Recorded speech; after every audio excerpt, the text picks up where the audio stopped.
주택임대차. 자, 주택임대차는 뭡니까?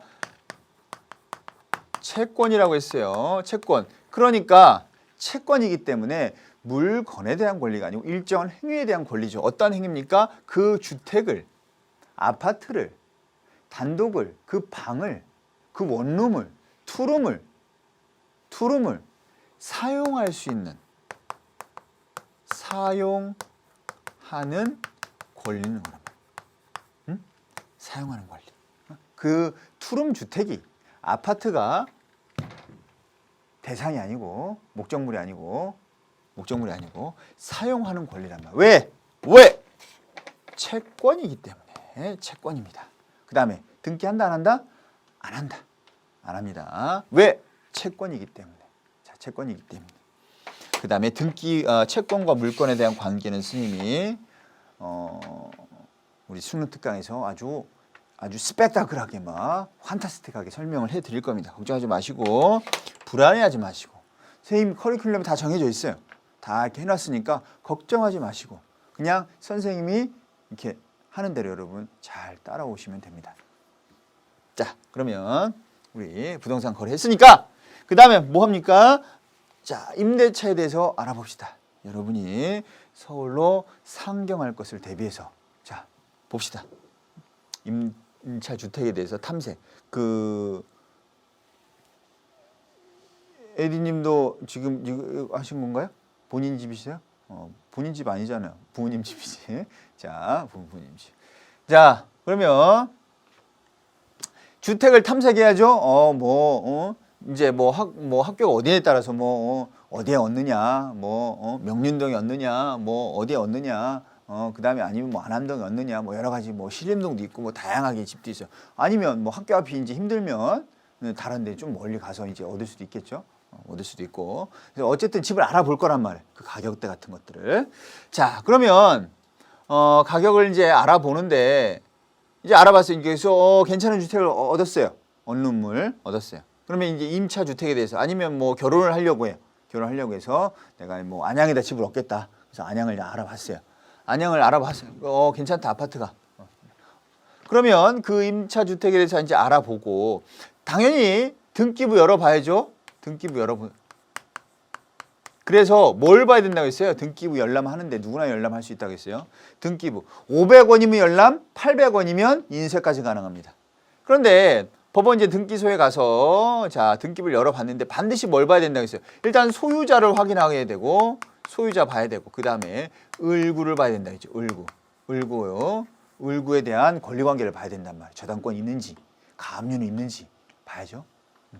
그 다음에 이제 갔죠. 소유자를 확인합니다. 소유자 확인. 자, 소유자를 확인합니다. 집주인 맞으세요? 맞습니다. 맞대요.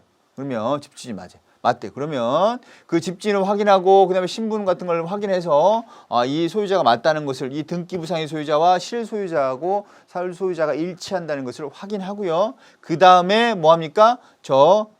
이 집 어떻게 되죠? 제가 이 집에 좀 살고 싶습니다. 그러니까 월세 보증금 5천만 원에요. 보증금 5천에 보증금 5천에 월 100이다. 50이다. 50이다. 아니면 보증금 500에 월 40이다. 이렇게 원룸이면 이렇게 돼 있어요. 자, 이렇게 돼 있으면 알겠습니다. 그러면 제가 이 집에 살도록 하겠습니다. 자, 계약하시죠. 좋아요. 그럼 청약과 승낙이 이루어졌죠? 그럼 계약이 성립됐고 그럼 계약서를 작성합니다. 계약서. 자, 여기 역시 보통 계약금을 지급합니다. 50%니까 10%니까 보통 5천만 원이니까 500만 원 정도를 주겠죠? 500만 원 줍니다. 이 자체는 덩어리가 크지 않기 때문에 보통 중도금을 줄 수도 있고 이거는 본인 하기 나름이에요. 줄 수도 있고 그냥 바로 이제 잔금으로 갈 수도 있어요. 그러면 자, 잔금을 줍니다. 잔금을 지급하고 입주해야죠. 입주하고 그 다음에 주민센터 동사무소 가서 전입신고를 하게 됩니다. 전입신고 간단해요. 그냥 내 주소가 이쪽으로 옮겨졌습니다라고 신고하고 거기다 등록을 하면 주민등록부에 내 주소가 그 주소로 나온단 말이에요. 이게 전입신고예요. 자, 중요한 건 입주하고 전입신고가 이루어져야 된단 말이에요. 반드시. 왜냐? 둘 중에 하나라도 이루어지지 않으면 대항력이라는 게 생기지 않습니다. 자, 두 가지가 두 가지가 같이 모두 이루어졌을 때 대항력이라는 게 생겨요. 대항력.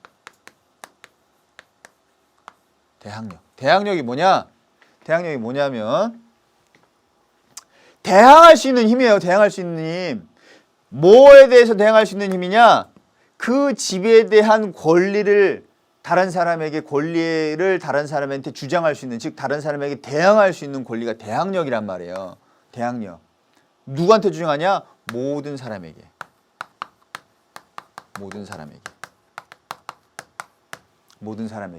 자, 그러니까 만약에 대항력이 있으면 모든 사람에게 주장할 수 있어요. 2년이에요. 2년 계약했어요. 집주인이 안 되겠어. 나 이사 가야 되고 이거 팔아야 되겠어. 안 돼. 근데 입주하고 전입신고했어요. 무슨 소리야? 2년인데 2년. 대항할 수 있어요. 대항할 수 있습니다. 그 다음에 자, 집주인이 바뀌었어요. 바뀐 집주인이 임차인이에요? 나가요 빨리. 우리 이거 다 헐어가지고 우리 어머니 모시고 살 거예요. 대항력 있으면 대항할 수 있어요. 저 2년 계약 기간인데요. 2년까지 살 거예요. 그리고 끝나고 나서 보증금 주세요. 무슨 소리야? 왜 내가 줘? 그 주인이시잖아요. 보증금 주세요. 대항력이 있습니다. 이게 바로 대항력이란 말이에요. 모든 사람에게 자신의 권리를 주장할 수 있는 대항력이 생긴단 말이에요. 반드시 그러니까 대항력을 갖춰야 돼. 두 개를 해야 돼. 만약 없으면 깨갱하는 깨갱. 나가라면 나가야 되죠. 나가야 돼. 그리고 와서 입주를 안 해서 전입신고만 하고 입주를 안 했는데 다른 사람이 살고 있네? 그럼 그 사람 나가라고 못해요. 그냥. 그 사람이 그냥 사는 거예요. 그냥. 자, 그렇기 때문에 반드시 입주하고 전입신고를 해야 됩니다. 그 다음에 우리가 확정일자를 동사무소 즉 주민센터에서 봤는데 확정일자는 계약서를 가지고 봤습니다. 계약서상에 봤습니다. 그 다음에 거기 장부 같은 데 이렇게 적어요. 확정일자. 확정일자는 뭐냐면 대항력보다 더 센 거야. 더 세. 더 시엔입니다. 더 시엔. 뭐냐면 이것은 우선 변제권이 있어져요. 이제 우선 변제권. 우선 변제권이라는 게 생겨요. 우선 변제권이 뭐냐? 만약에 우리 집이 경매로 넘어갔다. 그러면 자, 내가 그 경매에 가서 이 보증금을 받아낼 수 있는 권리예요. 채권은 우선 변제권이 없기 때문에 경매에 넘어가면 채권은 경매에 참여하지 못합니다. 순위에 따라 참여하지 못해요. 그래서 물권자들이 다 그 경락된 금액을 나눠 갖고 나머지를 가지고 그냥 채권자들이 나눠 가져요. 나눠 갖는단 말이에요. 그런데 채권임에도 불구하고 임차권이 채권임에도 불구하고 확정일자를 받으면 우선 변제권을 가져요. 물권처럼. 등기된 권리처럼 우선 변제권을 가지고 법원에 들어가서 그 순서에 따라서 설정 순서에 따라서 자신의 권리를 찾아올 수 있는 거예요. 그러니까 못할 수도 있어요. 왜? 앞에 나보다 먼저 설정된 먼저 성립한 권리들이 많으면. 그러니까 뭘 보라고 했어요. 여기서 을구를 보라고 했잖아. 을구. 자기보다 먼저 와 있는 사람이 있는지, 먼저 권리를 설정한 사람이 있는지. 그러니까 자, 이런 우선 변제권 언제 사용할 수 있는 거다? 경매 시에. 만약에 없으면 복잡해집니다. 그때부터 복잡해져요. 이건 되게 복잡합니다. 이거는 사실은 예전에 뭐가 문제가 좀 잘못돼 가지고 제가 그것에 대해서 맞는데 이제 좀 이의를 제기를 했었는데 잘 모르시더라고요. 그래서 제가 그걸 이제 확인하기 위해서 교수님한테 전화했어요. 교수님한테. 그러니까 자다가 이제 전화 받으셔가지고 그러냐? 나도 잘 모르겠다고 한번 봐야 되는데. 그러니까 전공이 아니면 잘 모르는 거 헷갈리는 거야. 그러니까 경우의 수가 많기 때문에 나보다 먼저 하고 그다음에 내가 했고 그다음이고 뭐 경매를 누가 했냐? 첫 번째 순위가 있냐? 두 번째 순위, 세 번째 순위가 있냐? 따라 다 틀려요. 그래가지고 그 결국에 이제 제가 확인했습니다. 확인해서 제 말이 맞다는 거 이제 확인했단 말이에요. 그만큼 복잡합니다. 막 순서에 따라서 누가 경매를 신청했느냐에 따라서 다 틀립니다. 그러니까 우리가 여기에서 이제 내기는 힘들겠죠. 하지만 어디까지는 우선 변제권 있다는 거, 그래서 경매에 참여할 수 있다는 거, 대항력이 있다는 거, 없다는 거, 그래서 주장할 수 있다는 거, 매수인에게 또 다른 권리자에게 자신의 임차권을 주장할 수 있는지에 대해서 물어봅니다. 그래서 여러분 그 부분에 대해서 대항력과 우선 변제권을 구분해서 나의 권리를 2년 동안 살 수 있는, 그다음 보증금을 달라고 할 수 있는 이런 권리를 모든 사람이 주장할 수 있는 거 대항력.